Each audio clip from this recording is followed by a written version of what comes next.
अब इस पुलाव की प्लेटिंग कर देंगे। हरे धनिये से इसको गार्निश कर देंगे। प्याज के रिंग रख देंगे। कटा हुआ नींबू रख देंगे। ये पुलाव देखने में जितना सुंदर लग रहा है, हेल्दी होने के साथ साथ टेस्टी भी है। नमस्ते, मैं सुमनलता दीक्षित। आज मैं अपनी किचन में चना पुलाव की रेसिपी शेयर करूंगी। चलिए देखते हैं इसको कैसे बनाना है। 2 टमाटर कटे हुए, 2 हरी मिर्चें बीच में से कटी हुई और 1 छोटा चम्मच ग्रेट किया हुआ गार्लिक, आधा इंच जिंजर कटा हुआ बारीक, 1 बड़ा प्याज जिसको इस तरह से काटा हुआ है। 2 कप बासमती चावल है, इनको धो के साफ करके 10-15 मिनट पानी में भिगो दिया था और अब इनको ले लिया है। 2 कप वाइट चने हैं, इनको 7-8 घंटे पानी में भिगोया था। ये पूरी रात भी इनको भिगो सकते हैं। फिर इनको 3 विसल दिए कुकर में। ज़्यादा इनको सॉफ्ट नहीं करना है।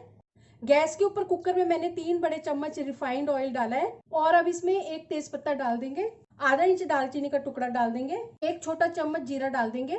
मसाले भून जाने के बाद इसमें प्याज डाल देंगे, हरी मिर्च डाल देंगे। प्याज को ट्रांसपेरेंट होने तक भूनेंगे।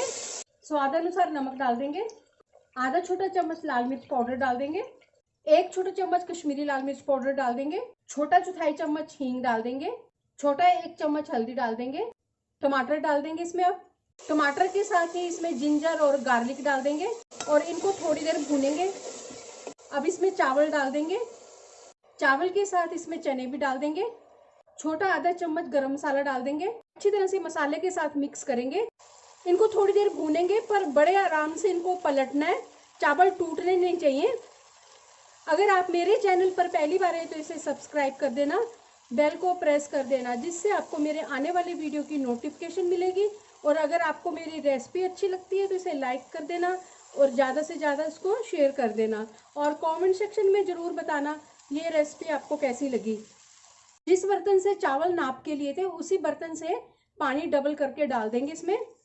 अगर चने उबालने के बाद पानी बचा है तो उसको फेंकना नहीं है, उसको भी इसी में डाल देंगे।